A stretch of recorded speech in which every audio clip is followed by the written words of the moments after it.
the big crowd noise. You good? Alrighty, it's 6 o'clock, folks. I'd like to call this meeting to order. There should be a resolution to adopt the agenda. Moved by myself, second by Councillor Ward, that we resolve that the agenda be adopted as presented.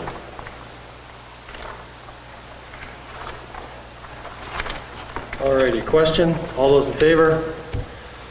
It's carried. Confirmation of the minutes, please. Again, moved by myself, second by Councillor Ward, to resolve that the minutes of the public hearing and the regular council meeting of August 18th, 2021 be hereby approved and all statutory declarations have been complied.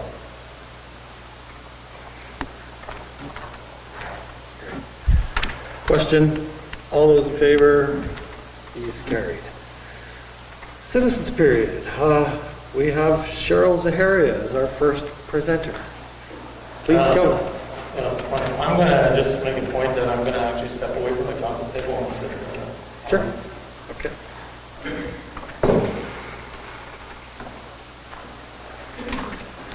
How are you? I'm fine, how are you? Good. How can we help you? Okay, so I live at 18 Cudmore Crescent. I recently received a letter saying that the walking path beside our home did not meet the requirements for closure. I have looked at the policy PW 322, and we have met all of the requirements that the policy lists. Nowhere in the policy does it state that all 4 adjacent homeowners must buy the property. The policy states that at least 1 adjacent property owner must be willing to purchase the land that the walking path is located on. The Geswins and ourselves have both expressed that we are willing to do this. Why are we and our next door neighbors unable to buy the entire walk-through to Traeger Drive that is located between our homes? Or why can't we purchase the entire, or our portion of it, and leave the portion to Traeger Drive as a dead end? Also, I'd like to know where the assessed property value for the walking path came from, as there are lots being sold in town for $1,000, as well as the lots that were sold at Clearwater Lake for $1,000. Those lots are a lot bigger than these small walking paths. We've been dealing with this problem for 12 years now, and I feel like the town of The Pas has failed us every time. We've done everything needed to meet all the requirements, and still no action is taken. We are told that the walkthrough between our homes does not meet the requirements, when this fact is not true. This, in fact, is not true. There is no reason that the walking path between our homes should not be closed as well. Okay, so a couple things, Cheryl. Graham, you're going to have to help me on some of the logistics as related to the planning branch. So we sent all this to the planning branch, right? And they, I don't know if denied it is the right term to use, but because all 4 property owners wouldn't buy it, they said that they wouldn't accept it. Okay? And we have to get their permission, so to speak, right? We just don't get to do things on our own. One of them was approved, the one over at the other side of Traeger, because the people who are buying it are actually closing the lot, or the path, right? So we tried on that one. They denied the other 2, based on the people who were willing to participate, right? Right. You know, and just so you know, right, when the comments about no action taken, I understand it, right? And I can feel your frustration, but we've kept it open, I don't want to say illegally, but darn close to being, we've kept it closed almost illegally, because we've received letters from a lawyer in town representing the people who want it open, letting us know that you can't keep that closed. Right? We're not abiding by the law. We sent that opinion to our lawyer, and he confirmed it. He said that, you know, you can't keep that closed because you're not following the law. And we still have it closed because we understand we're trying to support you. And we've had absolutely no vandalism whatsoever since it's been closed. I know. I completely agree with you. This is one of those situations where we don't have as much power as you might hope or think. You know, we just don't have it. So. I'd like to see it carry on. Yeah. Who is going to maintain it once it's open, and who's going to police it, and who's going to possibly have a lawsuit on their hands if somebody gets seriously hurt or injured? Yep, all those same discussions when we first started 3 years Yep. ago. Yep. Yep, all the same ones. It's been nice, the last year has been a bit of a breather, it's been nice, right? It's been quieter. Not to mention, if we want to move out of town somewhere, it's probably going to reduce our property of our homes. Also, who wants to live next to that? Yeah. Society isn't the way it was 30 years ago. It never will be again, ever. Never. I think if there was a way that we could get the other homeowners, and I know you mentioned the price, but from what I recall from staff is that those interested parties, the ones that didn't coincide to be able to do it, they said they were not interested basically in whatever the price was. So I assume that those residents weren't interested in closing the path. And through the planning branch, because that was a discussion we brought up, well, why can't such and such buy this and rezone it? And they just said no, right? That was because we were like, well, it doesn't make sense. Just let him or her or whoever buy it all if they want to do it. And they said no. For zoning purposes, you can't, Why is that though? Why would that be though? If you have a property owner that's willing to purchase all the land, leave it as is, Yeah. not build themselves a driveway, but leave it as situated as it is. And how could the planning department tell us that this is an improvement for our community? We haven't seen any violence, any vandalism, anything since they've been closed. We're not getting complaints from other citizens in the community, but we just take the fact that no is no. But I guess even from the original conversation with planning branch, they said don't close them. They said when you originally, and we decided to close them. So I believe he was in front of council. He said you don't close them. When these, and again, I know the purposes of them change over time, and that's what we're trying to explain to him. He said when you're doing a residential area, that these are planned for. So this is planned for, and this is priority, and you are basically, I err on the side of caution that you would close them. So we decided we're not going to listen to them, and we closed them. And then just like the mayor said, within a couple of months after installing all the stuff, we get a letter from another lawyer, and our policy basically really isn't worth the paper it's written on, and you can't close them, and you need to open them. And then we tried to get the properties. Then we continue to say, well, we need to get this done because we're not getting any complaints. It seems like it's obviously the right thing to do. And then it just didn't work out for your area and another one. The other one did. I know where you're coming from. That's where I struggle though, Trevor, because what you just said, it seems to be working out for the best, but we still don't want to kind of do it. But we do. But I understand that council may be aware of that. Yeah. But I don't understand why the planning district can tell us that it has to be done when we all agree. I'm reading between the lines, but I'm assuming that the council supports this move. But we just say, because it's some rule that somebody made in Winnipeg, that Brandon, or wherever the heck you guys are. I think the technicality is, and feel free to interrupt me here, is that when you're rezoning or not rezoning, like you're breaking up parcels of land, and then all of a sudden you're going to say, okay, Andre owns a quarter of my backyard. But he doesn't want to do anything with it, but he owns a quarter of the backyard, but his property is over there. I think that is the issue with the planning branch. Like how what would can happen if I think that people were asked, has there been any discussion with saying that property could just be given to those property owners? Yeah, what's the big deal? Why are we even worried about selling it? It's such a small piece of land.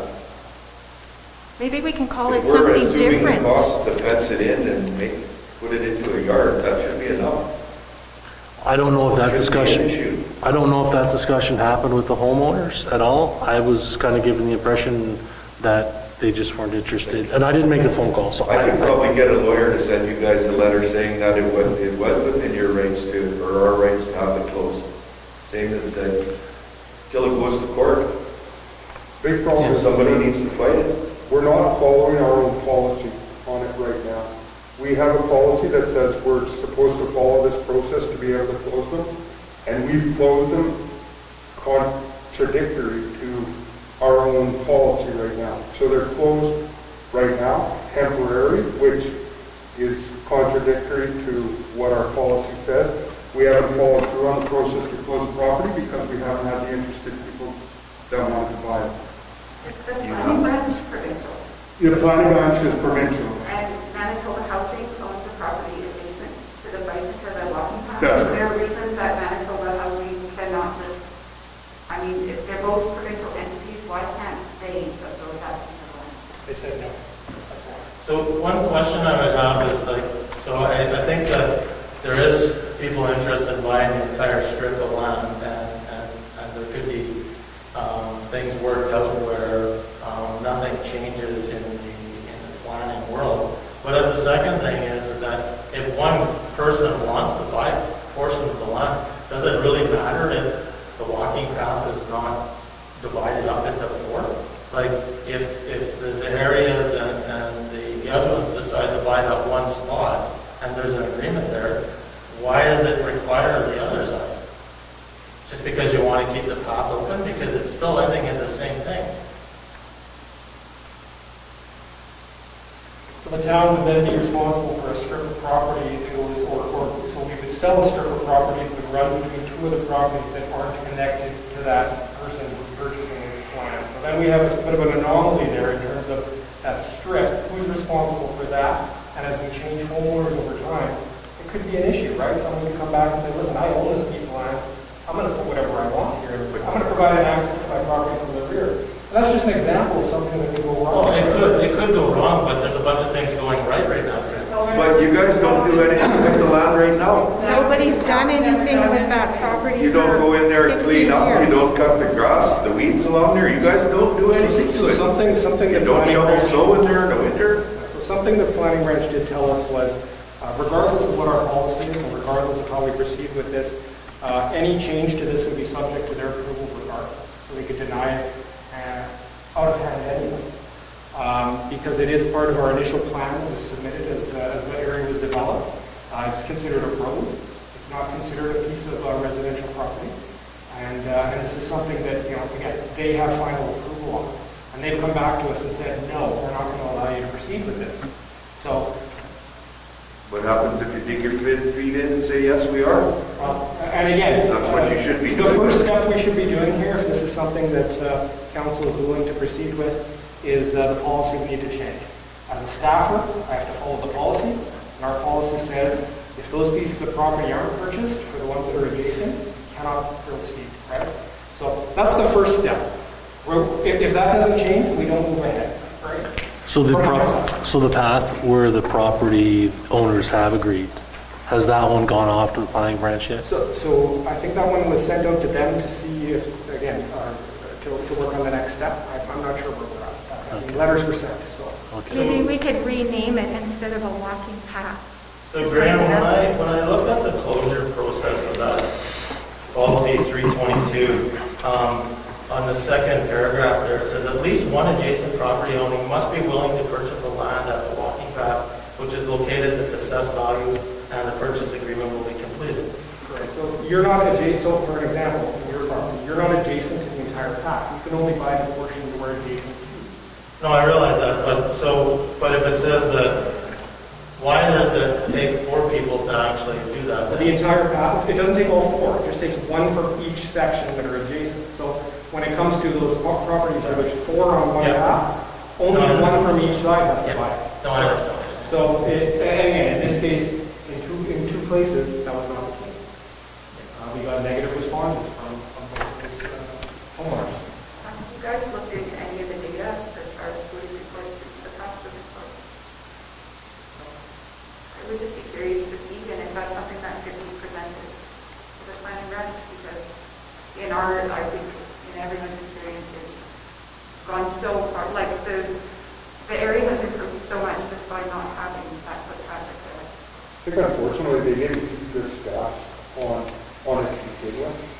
So it's not like they, you know, I totally agree with you that things have been better.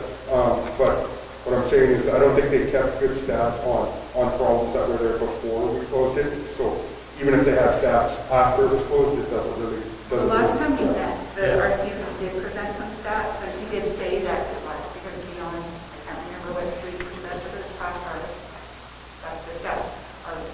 For sure. So maybe this is a question for Graham Jen. So the individuals that said no, did they say no because they didn't say? Some of them said absolutely not. Doesn't matter the reason. But, Did you put a price on it yet? yeah, the price is based on your assessed values of your property. So it's What just, is it? We've never seen anything like that.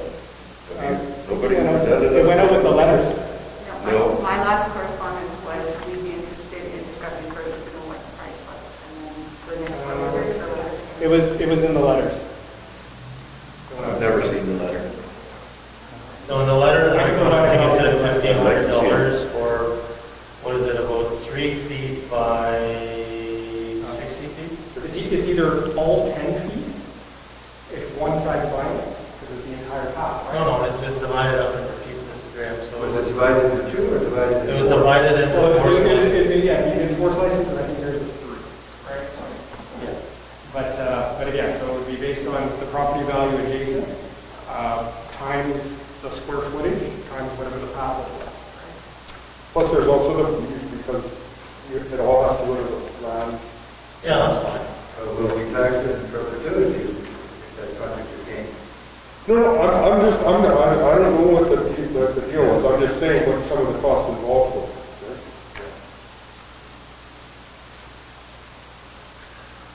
Well, I know the entire walking path where my place was worth about $5,000. That's a whole stretch from the road right to the park. Yeah. We'd be paying $3,000 for say our Again, I'd have to go back to the letter, I'm not sure.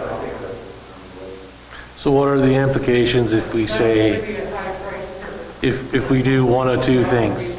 If we call the people, One second, guys, I think.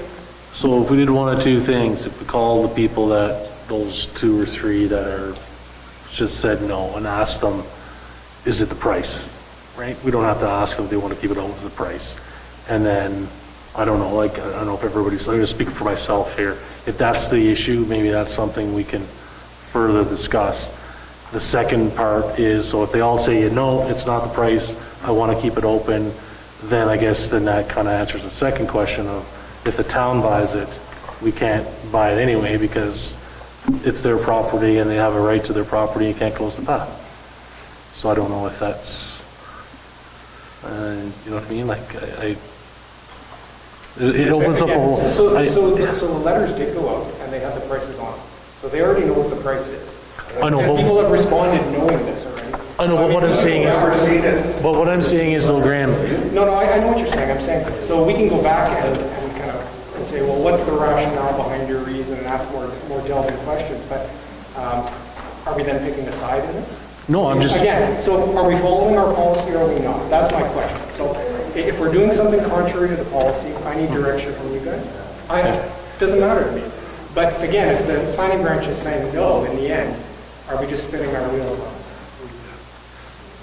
So anyways, I hear your frustration, right? I get it. Don't get me wrong. It's been nice to have it quiet. No arguments. As I said at the preface of all this, this is one of those situations we don't have as much authority or control as you might think or that we might like. And also you have to keep in mind that right now this is a one-sided discussion. I guarantee you that as this progresses down the path, the other side that's already retained a lawyer is going to get even more vocal about it because there are a group of people who will show up for the hearings. You know?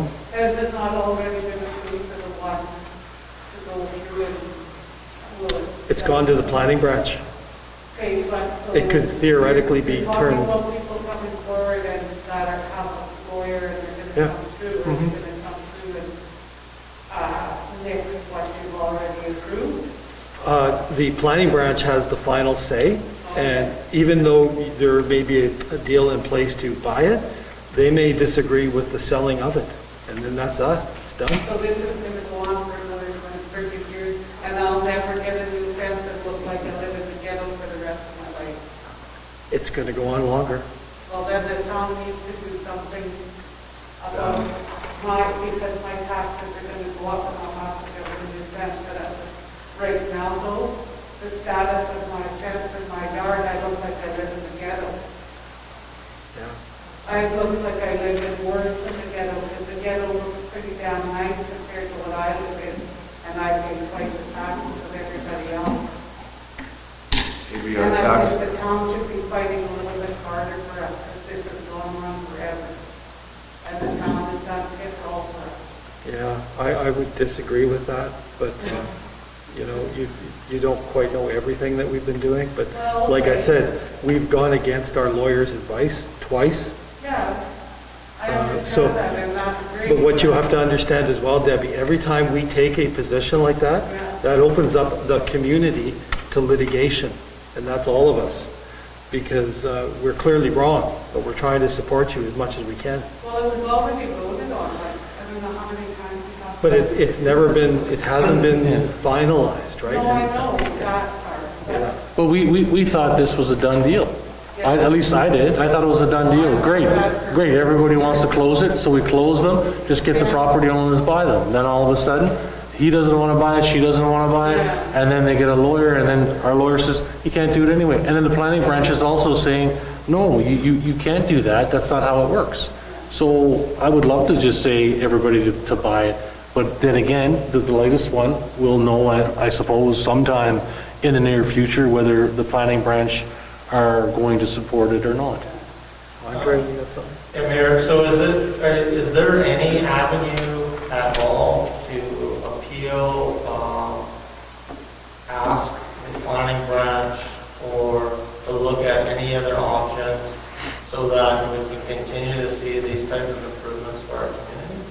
We can ask them to come to a meeting and have a discussion. No, I mean, I don't know, like I'm asking because I don't know if there's a mechanism that, I know the planning branch says this, but I think that we all agree that it seems to have made some improvements. Is there anything more? And if there's not, I guess we just need to be told there's not, because I really don't want to waste another 12 years coming here every 3 years talking about this stuff. I know that if rezoning applications can get drawn out, we know that for sure. I don't know what the exact mechanism or step-by-step is for this situation. And I'm thinking about the fact that, you know, like if you have, say, for an example, a homeowner wants to buy the strip, but says, I'll buy the strip, but I'm going to gift it to the Geswins because I don't really want it. So they can have it as part of their land. I'll pay for it. I'll take this as part of my land. Bob's your uncle. Everything's good to go. Instead of, because I think prices actually has an impact on some of that.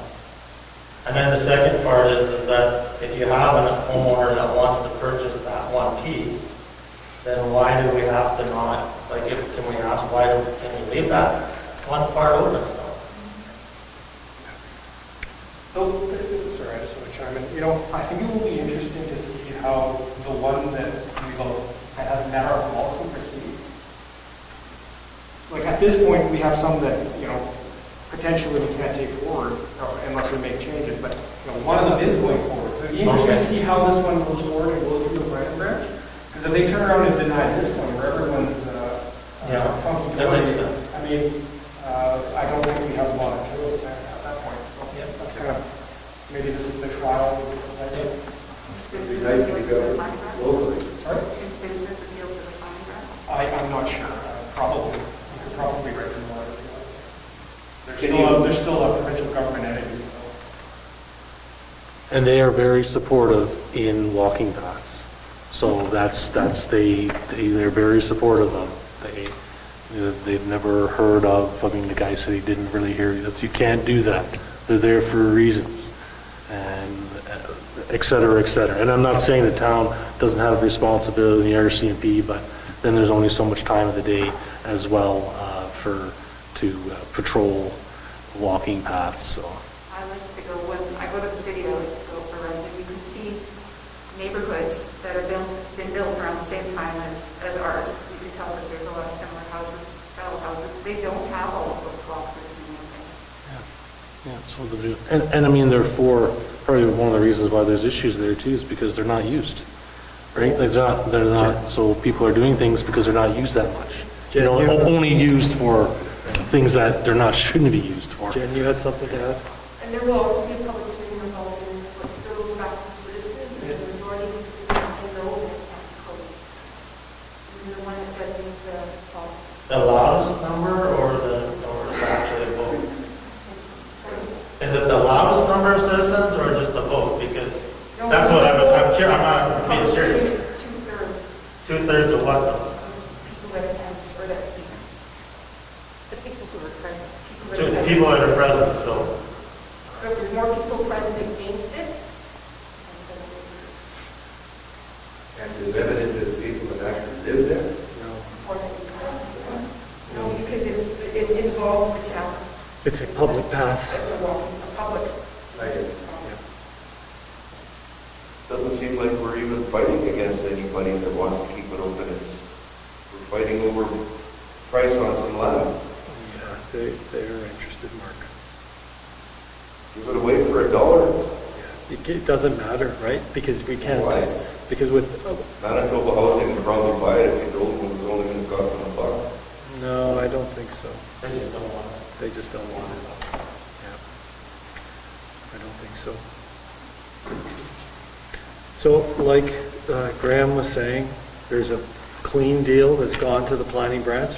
Both sides are in agreement, they want it, nobody's opposing it. If they don't approve that one, they're not going to approve any of them. And then after that point, Mayor, is there an actual opportunity to make appeals or adjust? You know what, Graham and Jen will have to check, because I'm not up to speed on that part of the code, In the meantime, it's going to stay closed. as long as we can.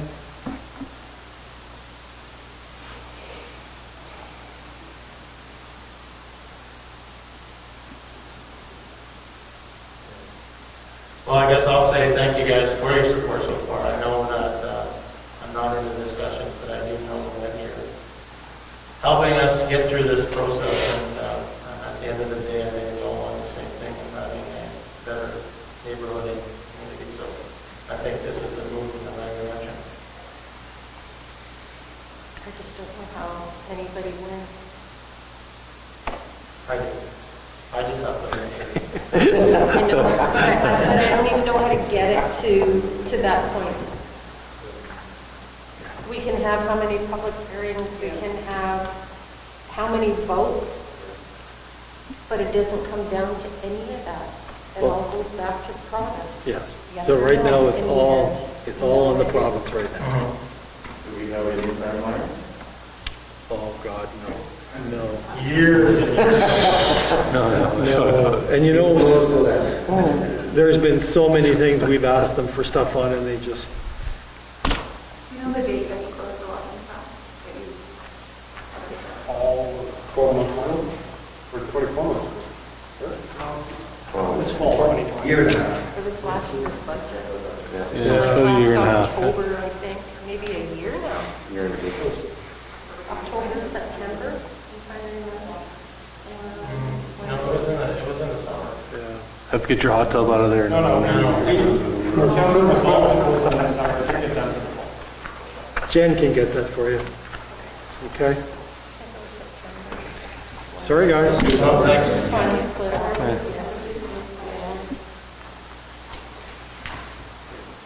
Okay? Thank you for coming. Yeah. Thank you. Thank you.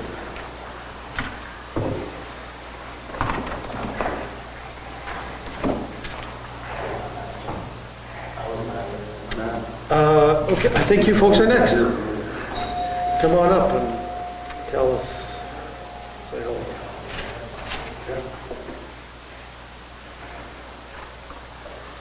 And just for the record, could you give your names, please? Pardon? Just for the record, could you give your names, please? Oh, Shauna and Brian Harapstead. Thank you. So good evening, everyone. As I'm sure you're all well aware, me and my husband and our family have operated the Rice Johnson concession over the last 4 years, moving forward, hopefully for 5 years this year. We're just bringing forth our concerns, and we did email out a copy to you guys last week. I'm assuming you all received that. Yes? Yeah. Okay. Yep, well, yep, you go ahead, yeah. Basically, what my concern is obviously we're living in a really insane world nowadays. Whether you're vaccinated or not, I'm not going to look at you differently regardless. I did email the provincial government in regards to kind of our situation. We're a third-party contract through the town municipal facility. They stated that obviously the COVID-19 vaccine is not mandatory, and that public health orders are only requiring that individuals who are having ongoing contact with vulnerable persons working in a health setting or with children to be fully immunized by October 31st. However, it is not mandatory for anyone else to be vaccinated as of right now. They clearly stated that these mandates do not apply to private businesses or third-party businesses, in which is our situation. For example, with being involved with minor hockey, I know within the last few weeks, Charles Electric, for example, has been doing work within the facility. They have been doing upgrades to the music system. It is not mandatory for those individuals to be vaccinated to work within the facility, as they are third-party contracted to do so. I just would like to add a side note. Currently, right now, like I said, we operate the concession with our family. We have 3 individuals who are 13 and 12 that are working for us, so therefore it is not mandatory for them to be vaccinated. And my parents, for example, who do work for us a majority of the time, are fully vaccinated.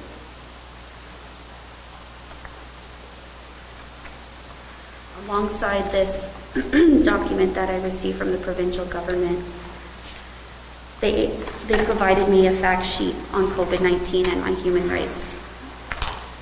So, amongst this, there are different points in regards to employers and employees. It says, as a contract worker, I have the right to be free from discrimination in employment under the code, including full-time and part-time work, volunteer work, student internships, special employment programs, probationary employment, and temporary or contract work, in which we fall under. Under the code, employee is interpreted broadly enough to include contractors, even if they would not be considered employees for the purposes of other legislation. And contractual relationships, which is ours, are also protected under this distinct area under the code. Section 10 in here states that negative treatment of tenants who have or are perceived to have COVID-19 under reasons unrelated to public health and safety could be discriminatory and prohibited under this code. So we feel like we are being discriminated against here in this situation. However, in this past week, I want to say last Tuesday, we were told by Jomar that we were to pack our things and clear out of the concession. I have emails that I received from him. In his direct words, if you would like, we can arrange for you to come in and remove your belongings from the concession. That's in a direct email that I received from him. On going back to the human rights conduct, it states, before initiating eviction proceedings or any other measures that may affect a tenant in a negative way, a provider is expected to consider whether a code-related need for accommodation might exist, and whether that need has been accommodated to the point of undue hardship, in which is not our case. Throughout the entire 4 years that we have been a part of the concession, we have never been late for a rent payment. If we've had any questions or concerns, we've brought them forward and we've gotten them resolved fairly easily. My next thing that I wanted to bring forth is that we purchased over $3,000 in supplies for this concession. And in our past contracts, it states that we have first option to renew, in which we clearly expressed since May of this year. The first email I had sent to Jomar was just clarifying whether we were going to go on. Typically in a year, since our contract is basically a year-to-year basis, we would normally renew in May. First email sent, no response. Second emails, I had CC'd Graham in those emails and got a response stating that he was reassuring us that yes, the contract was ours and that there were other pressing things that he had to deal with, which I understood. Being involved with minor hockey, I know that July and August are busy because of the scheduling of ice times, getting everything set up, whatever. So I left it at that. Moving forward into mid-August, another email was sent, another reassurance stating that yes, the concession is yours and we will get it dealt with. Okay, so then let's move forward to last week. An email was sent stating that we were not going to be given the concession until we prove our vaccination status, in which he has no right to ask us because it is not mandatory. Yeah, that's basically all I really have to say right now. So what's your status now with the town and the lease? You're just in hiatus waiting for a renewal? Is that what's... Yes, we just want to continue doing what we've been doing for the last 4 years. You know, we've been in the canteen, we know the families know us, we feel like we've done a fantastic job at what we've been doing.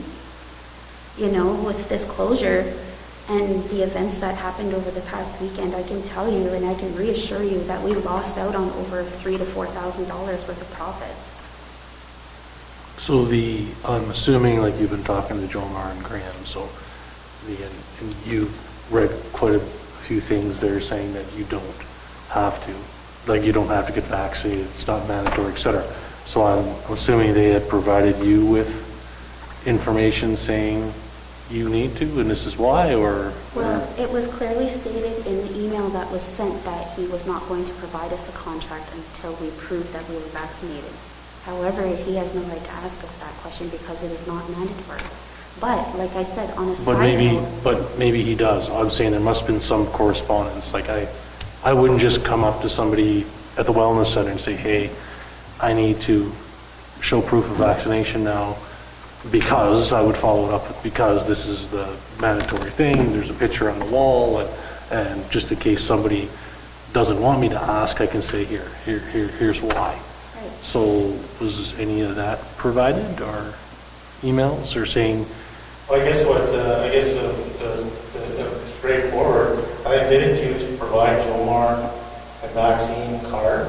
Yes. And you said that you were fully vaccinated or immunized? Yes. And same as Brian? Yes. And there's supposedly some problem with it, which Yes. maybe you're not vaccinated or immunized? There was issues with the QR codes, which we expressed and explained to him that we are trying to get sorted out. But are you immunized or not? Yes. You're both fully immunized? Yes. And that's the reason why he was having the discussions, because when you first came to the wellness center, from my understanding, and Shauna did talk to me a little bit, was that you actually provided him a photocopy of a immunization card. Yes. Then he asked I need the original. And then there was another original provided, but then that one didn't work. It was the QR code. Right. The QR code comes up as somebody else. Okay. My Right. sister. Right. And then, so that's kind of where the discussion come around immunization. And now we're not talking about I'm fully immunized. We're talking about the fact that I don't have to be. Right. And if we had those, maybe if that was the approach at the start, or if we had those discussions earlier, because I think that's, to be honest with you, I think that's where the confusion is what's the real story? I just feel like it went a little bit too far. It was like, show me the QR code, show me your card, come and see me, come and do this. And after I found out that it was not mandatory, because I know for a fact that it is not mandatory for town employees to be vaccinated as of right now.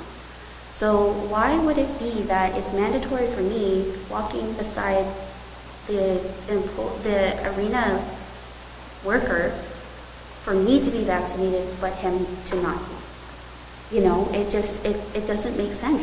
Or you have all these kids coming in from minor hockey where it's not And mandatory. again, it's, you know, I think, Sean, it's one thing that we always got to remember is we're trying to follow public health orders, and it's not my personal opinion on what I believe is right or wrong, or what the government is doing is right or wrong, but what we do have to do is follow public health orders. And you know, whether it was done correctly or not, I think what the challenge is, or the issue is, you know, coming into a building that you're supposed to be immunized, maybe you didn't need to ask a question, but they did. Seems to be a whole bunch of confusion over that. I think if you took a step back and you said, okay, hey, I'm just going to the concession, I'm only operating this. If you can see, I don't really need this because this is what, I'm a worker in here, not an actual volunteer. It could have been maybe a different discussion, but I think there's something else going on that has caused a bunch of this confusion.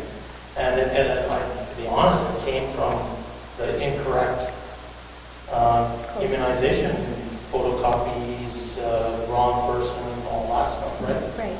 Right. And so I think that's where we're at now. And I don't think anybody disagrees with that's the public health order, and that's how things work. But now is the fact that we've kind of got this mess, and you know, even for yourself, if this was even to move forward, you know, you can go to the concession and that's it. You can't go to the dressing room, you can't go to the lobby, you can't go hang out and watch your kid.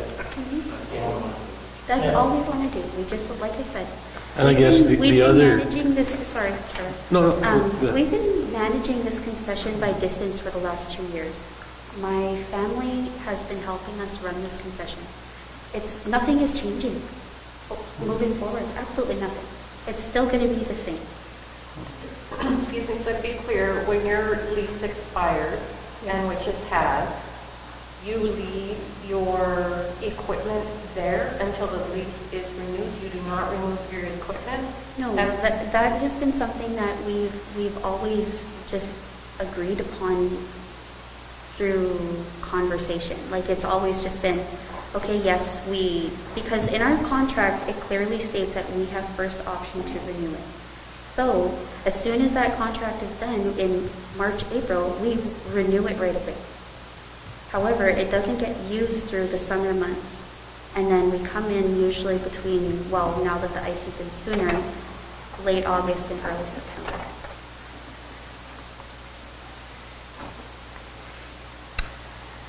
Council, have any other questions? Okay, well, someone will get back to you. Okay, thank you for coming.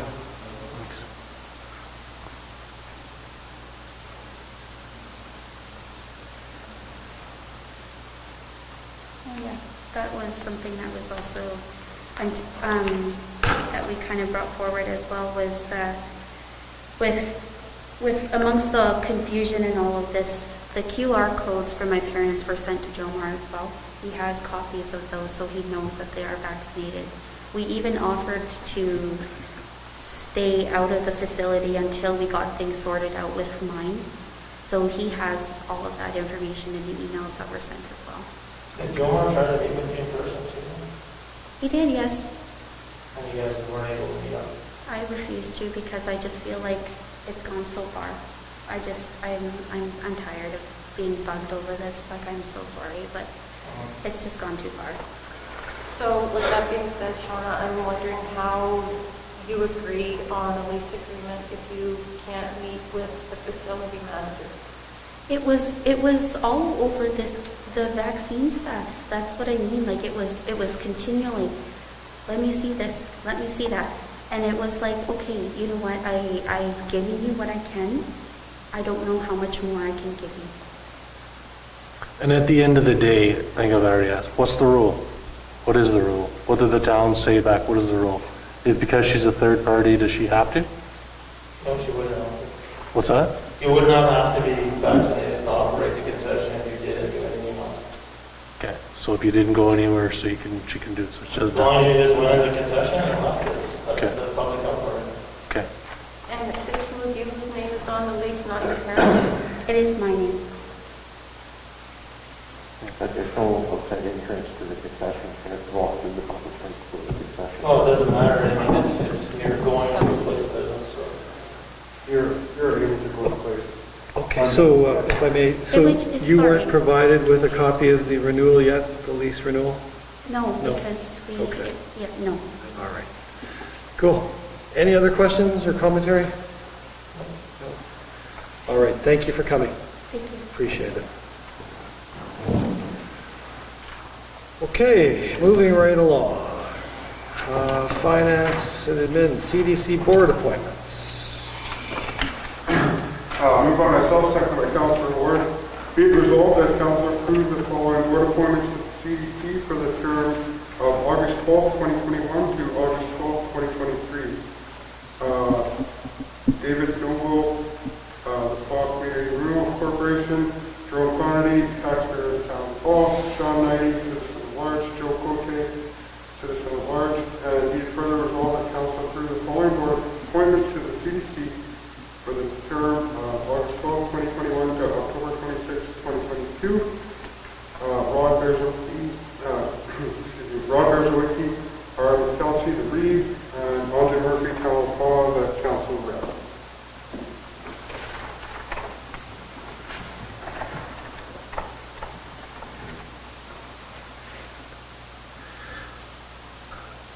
The question I got, do these folks represent the groups they're involved with?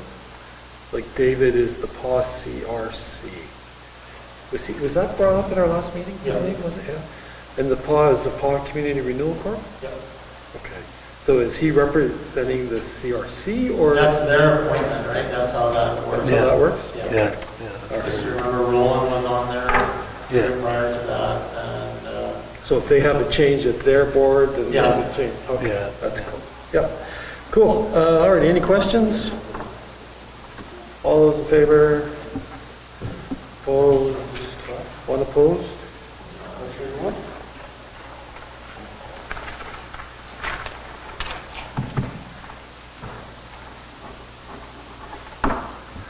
Okay. Payroll and accounts.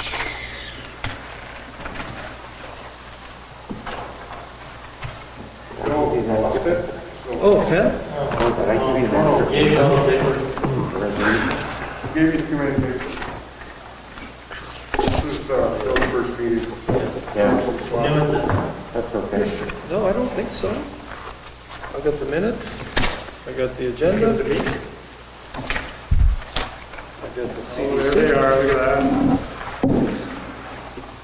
I should be here somewhere.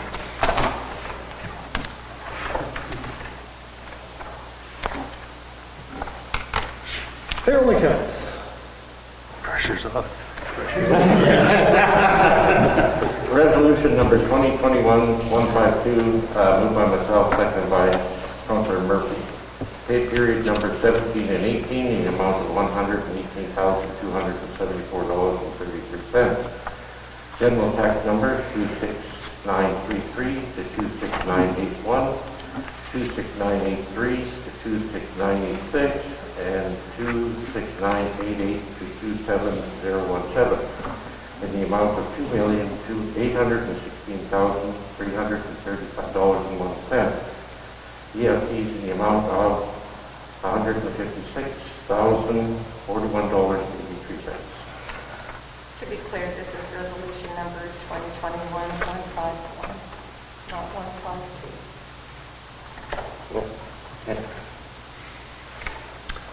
Alrighty, any discussion on the register? Anybody have any questions, comments, concerns?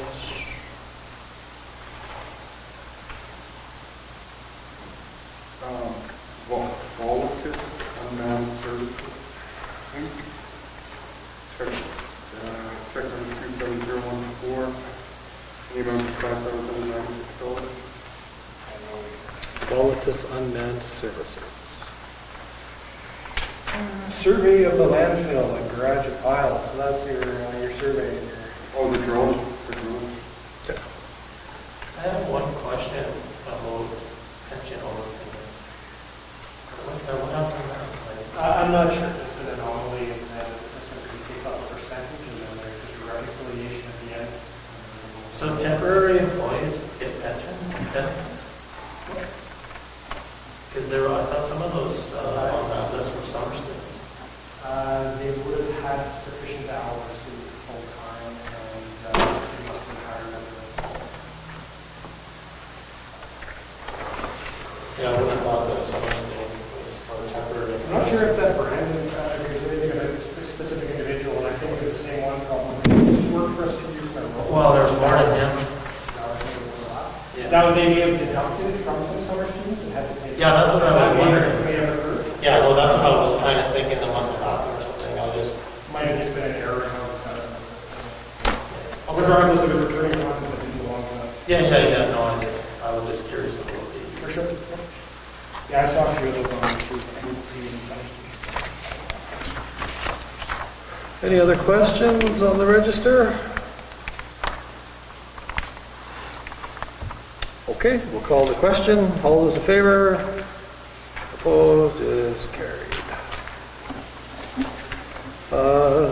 Checks or accounts in conflict.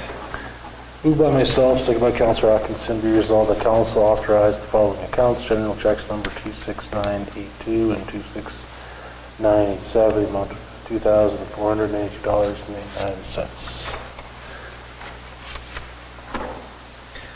Alrighty, question.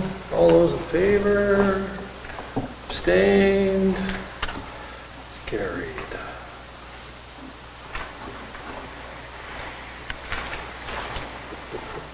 Lakefront lot extension request 631. Resolution number 2021-153, moved by myself, second by Councillor Lane, resolve the council authorize the second late lot extension to December 31st, 2022 in the amount of $2,000 to the owners of Lot 6, Plan 55248, as per in camera discussion at the August 18, 2021 Committee of the Whole meeting.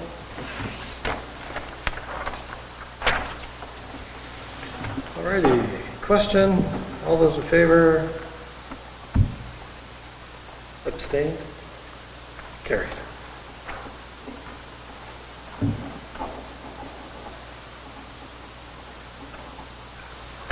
Okey-dokey. Finished committee report. Museum board. Meeting tomorrow via Zoom at 6 o'clock, I believe. Yeah. Chamber of Commerce. We had a meeting last week or the week before, talking about the chamber website and those types of things, but they are still looking for staff. Is there an AGM coming up this year? Yes, there is. I think it's in October. October? Okay. CDC. Yeah, we had a meeting Friday. We had our audit presentation from Dion. It's pretty exciting stuff. So, but that was all passed without any real issues. Looking at a local economic strategy consultant, so Jackie's working with that. She's got a couple of people in line. She's providing a little bit of a matrix on the recommendation. She'll bring it forward to the next opportunity, or next meeting. I also believe she's going to sit down and chat with Graham as well. Underwater Lake, we have that background stuff that's going on, so we had the consultant come in. He's kind of put together a bit of a package for us. Once we get all the details in it, we'll bring it to council. It's really just a high level, what it looks like, what kind of back of the napkin sort of estimate of what it would take, and how you can do it in phases. The other things going on is the housing updates. So as everybody knows, there's those individuals that are interested, and we've had 3 now for the expression of interest put forward a proposal. We talked a little bit about our NRHA and our return of service agreements with our doctors to make sure everything is going good, and also to talk about the Everything's been submitted by the RHA with our support for the clinic/hospital. We're trying to get an actual presentation as well so that we can share it with council. We haven't had anything yet, but it is with interest, you know. So there's nothing more for us to do on that. The public washrooms and Sharp Committee, we had a little bit of an update on that just at the CDC. Nothing that they're really doing, but I guess the one thing I'll be looking for, Graham, is maybe what we need to do, now to go forward with the washrooms, or not the washrooms, the garbage cans and that, if there's something more you need from me or anything like that. And then we had a discussion that came out of an in-camera discussion here. We had an in-camera discussion with council with regards to purchasing of the land. And there's full support by our board to move forward with that opportunity. And I don't know, Trevor, you talked to Jackie as well. Do you anything that we missed there? No, she came by today and we chatted, so she kind of filled me in today with some of the stuff because I was unable to make that meeting, but yeah, no, that was about it. Okay, thank you. And Jackie's on vacation mid next week till the end of the fall or something. I tried to deny it. Destination marketing. There was a meeting, I wasn't actually able to attend it, and I know that they approved the grant for the park. I don't know if anything else came out of that. Cedar Lake. No. Recycling board. We had a meeting after last week of August, quite a meeting about where the recycle board is going. They were going to build a fence, and they found out that the property isn't the property, and there's a big schmozzle about where the pins are for the property and everything else. And they're looking at moving forward with a bigger system and everything else. Jumping on everything on chat. Yeah, so a couple of things, yeah. We're looking to get them to, they were going to make a request to the province to get a little bit more land out where they are right now. Get a little bit more property out there, give them some more room.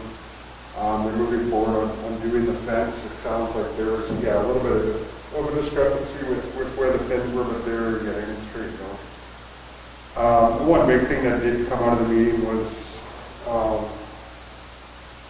I shouldn't say the one big thing. One of the big things that came out of the meeting was it was decided at the board level that the recycling center needs to be picking up all recycling. They're driving.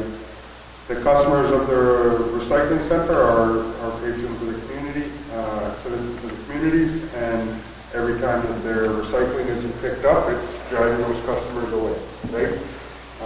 It's sending the recycling into the garbage, and it's just making people mad altogether. So the decision was made at the board level to do a better job of picking up recycling in the community, and maybe overlooking some of the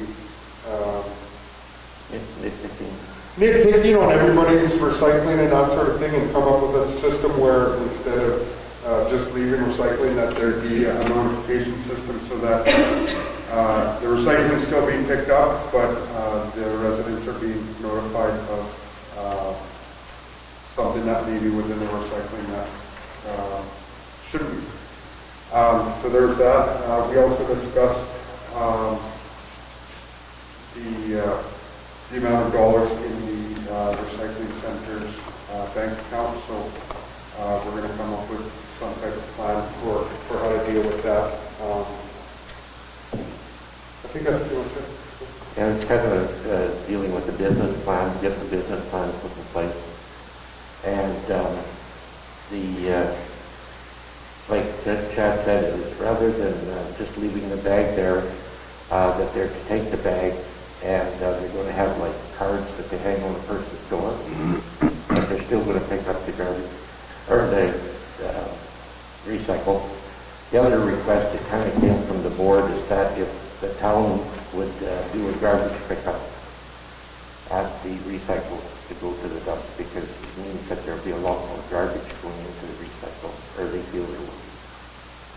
they're trying to move ahead, and the thing of it is to get a business plan going and to expand the business, and they're looking at the different trucks and stuff like that.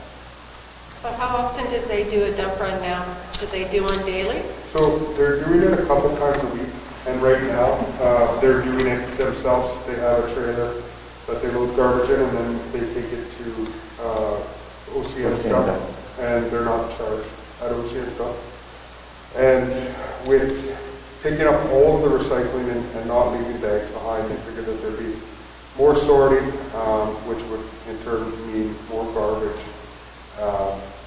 And so instead of having the employees at the recycling center take time out of their day and run the garbage out to the dump, that it would be better to have the town come and pick up if it could be accommodated to pick up the garbage. So I already spoke to them, and we are going to accommodate them, and we're going to treat them as any other business client, and we'll go on their books, and all swear it. Whatever makes it easier. Yeah, it's more than time factor, right? It's just, there's not enough hours in the day. So. And they never have enough staff. So it's for a fee then, is what you're saying? Correct. Thank you. Library board. No, we haven't met yet. Okay. I think it might be tomorrow. I hope it's not right now, but I think it might be tomorrow. It was postponed. Scan, I don't believe there was a meeting that I'm aware of. It was canceled. Canceled too, I think, whichever one. Kelsey Planning District, there's been no meeting. KSD Committee. Alrighty. Correspondence. Engage Manitoba. Letter from Minister of Infrastructure. Yeah, I mean, just for information, they did a little bit of research, and they wanted to share the results with everyone. Trying to share the positive news. Participations Community Better Challenge. Yeah, so in this case, actually, due in part to our rec department's hard work, we won a prize from Manitoba's most active community as part of the Participation Challenge. So I think everyone was tracking their fitness through their phones and wrist straps, and we had the most hours of activity. Healthiest community in Manitoba. Well done. All right, citizens period, nothing, I don't see anybody. So we'll move right into committee of the whole. I guess a few updates, public works and maintenance, garbage. Yeah, not much on public works and maintenance. On the garbage collection and the landfill, obviously we need a payment for some survey to be done. We're still waiting on the results whether or not they have anything else they have left to do. We did buy some dog do stations. That's not going to excite too many people, but it excites me. So we're placing those throughout the community on the walking path and the parks. That's good idea. That's awesome. I think that'll excite a lot of people in the community. Talking about garbage cans doesn't excite too many people, but it does excite some people. So, and then again, I do have on my list to order the garbage cans. I've been talking to a lady from the province from Recycle Everywhere, hoping to be able to get that split and get some of the costs covered. So, yeah, absolutely. And then on the high-level infrastructure plan, refurbished parks. Refurbished parks, we went ahead and we purchased a piece of equipment. Owing to shortage of maintenance this summer, we didn't spend all our money where we wanted to, but we did identify that there were some parks that were in desperate need of replacement equipment. What did you buy? So Jomar tracked down a really good deal. We're going to replace the play structure at the top lot with something a little better. It's going to be aimed at kids 2 to 5. I'll send you guys a picture later. It's very good. The top lot is the... that's the one... Bell and Williams. Bell and Williams? Okay. One of those porta bins. You want to attract kids? One of those porta bins. Yeah, I know. I'm telling you. 40 kids are on the thing all the time. That's a magnet. I'll circulate it around. I forgot to share it. But yeah, it was very nice, and we got a fairly good deal on it. We did work with the destination marketing to get a bit of a cost share on it as well, which I'm appreciative of.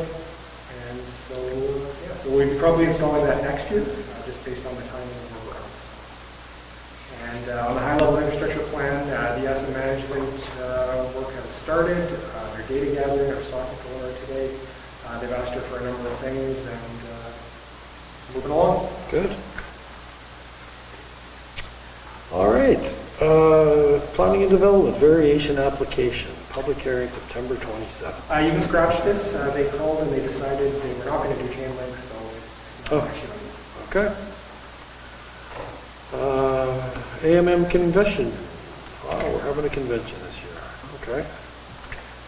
I just need to know who wants to go. That's all. Was it in person? Yeah, Yeah, They intended to, yeah. I'll go. I'll go. That was my That's in November, right? Yep.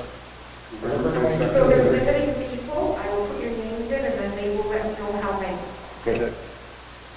Can you put my name first? Starts with A. That's right there. I'll put it out for order. Yeah. So who? Andre, Bill, Or maybe we join that weekend, but okay. Carrie, Trevor, I'm probably a no. Carrie. Oh, I have said yes. Oh, okay, you got Carrie's name. So we got four. Okay. And you could ask Larry. All right, cool. Library reserve allocation.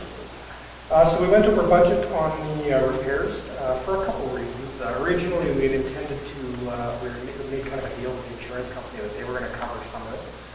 That didn't end up happening because the repairs in the basement ended up costing more money than they allocated, and they wouldn't budge. So, the actual cost ended up close to what we had anticipated the original cost was going to be, which was $19,000. It's mostly due to the accessibility door they put on, which was a nice act anyway, because there's people that need it. And so, in this case, all we're asking for is that we adjust through the library reserve for the remainder so that it doesn't affect our full year budget and move on. And they have the money in the reserve. And they have the money in the reserve. So There you go. it was a good fix. It got done. Everything always costs more. And with that door, we were able to complete our accessibility plan. Correct. So, yes. Yes. Cool. 10.3.3, vaccination public health orders. This is So this is a a greater discussion, I guess, about how we want to proceed with our employees. I wonder if we could take this as information at this moment in time. Again, there was a lot of documentation coming out. I know it's a hot topic discussion for everyone, including tonight. Obviously the individuals here tonight, we should talk about that in council, but this is just more for what we would like to do with ourselves here. So again, Have many of the other municipalities come out with anything, or just they nobody's just kind of... provided us anything good or tangible. We've gotten... Even some of the bigger, like even... In comparison, no. Nothing tangible we can work with, right? Okay. When we've reached out, everyone is also struggling with the same problem and isn't sure how to move forward based on the comments. They did do a little seminar through the municipal group there, and they just ran in a big circle basically and didn't answer the questions that needed answering. So. Andre, you have a question? At this time, wouldn't we just follow public health? I mean, instead of trying to do anything more than that. Well, again, the question arises because they've recommended that there should be internal policies that either match or exceed what the health order. And again, it's up to us to do that, and just whether or not you just feel like talking about them. But I think the town does have a mask policy for public buildings and all that sort of stuff, right? Correct. And all employees have to wear masks if they're in close contact. It's just about the vaccination. Okay. So is this more so in reference to this building or all of them? Any of them. It could be a different, the policy could be different for It's for different employees. buildings. So that they do. Okay. Sure. It opens up the doors for more questions, I suppose. It depends on what the service is providing, right? I feel like if there's a higher risk service, and you're dealing with a vulnerable population, you could potentially use that as leverage to say, well, more of these here. Yeah, to strengthen the public health orders, but. You cannot be less than. Right. Correct. Do we have a travel policy? Like if an employee wants to go to, say, just hypothetically, somebody doesn't have their vaccines, they go to West Edmonton Mall to talk on a weekend and come back. Do they follow the public health orders for the 14 days, or do they consider themselves essential and not have to follow those? No, we historically we've just tried to follow the so I'm not really sure what the travel restrictions. There's no interprovincial, there aren't any interprovincial travel orders anymore. So this Manitoba still in there? Manitoba still is, if you're unvaccinated, you have a 14-day isolation. Unvaccinated, What's yes. that? Luckily, it hasn't come up yet, but I guess that's a good question. Do we want? They should have to. I would think that the only case that would be possible is we're talking potentially. We Yeah, try and work I around can it. talk to you later. Sure. It's never come up. For sure. Any other discussion at this time? And then can't wait till this is all over with. I think everybody feels that way. The first of never, it seems. July financial reports. Geez, she's doing a good job getting reports. to Yeah, us. so she's Way more efficient than our previous. Oh, listen, I'll get No, she's doing a really good job. And again, kudos to her for keeping up. And we're trying to give you guys at least information you can work with to see what's going on. Obviously there is some high points and low points. Our airport sales are high, so the expenses related to fuel are high. Some of the other things like the grants when they go out related to taxes coming in, cause some disturbances. So in general government, it looks a little high because that's where some of our grants come out of. But on the whole, I think we're where we should be or below. For the month, we're into July, we should be about 58% for the year. You can see some of our numbers are much lower than that. And that's, That surplus, though, on the statement of operations of negative $3.5 billion, that's not. oh yeah, no, it's just an anomaly with the system and it won't stay in there for some reason. I know she's been trying to play to fix it, it is what it is. Some areas that I always find challenging again is the utility, both from a wage perspective and just from an equipment perspective, because as you know, our utility gets shocked every once in a while by water breaks over the summer, over the winter. We've got pumps failing that are being replaced. I think the budget's been pretty close this year, but like every year, it has there's always the possibility that one more major break could cause a problem. We did have a power outage at the plant a few weeks ago. That caused several breaks through town, which were fairly major. So is that just one hammer when the pump started? Yeah, well, actually, so the generator kicked in, but again, the timing difference. Really? Yeah. And again, the age of our infrastructure just can't handle it in some places. But again, I don't see anything of major concern right now. I think we're on budget. We're in the right area for the most part. Barring utility, we're just not quite sure yet. As things progress, we'll probably know. The majority of the work for the utility does happen over the summer, and then we slowly kind of ebb off. So. Is the AMM rebate quarterly? How often does that come? The what date? I'm sorry? The AMM rebate. Well, it's annual. It's annual. Correct.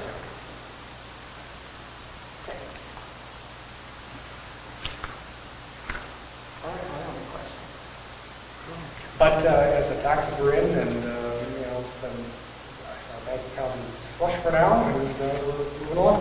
So. Good. Well done. So there's nothing under personnel, nothing under airport, new business items next meeting. Probably not next meeting, but I imagine in October we need to have our final planning session for council. Committees and board appointments and that sort of thing. So I would guess in October.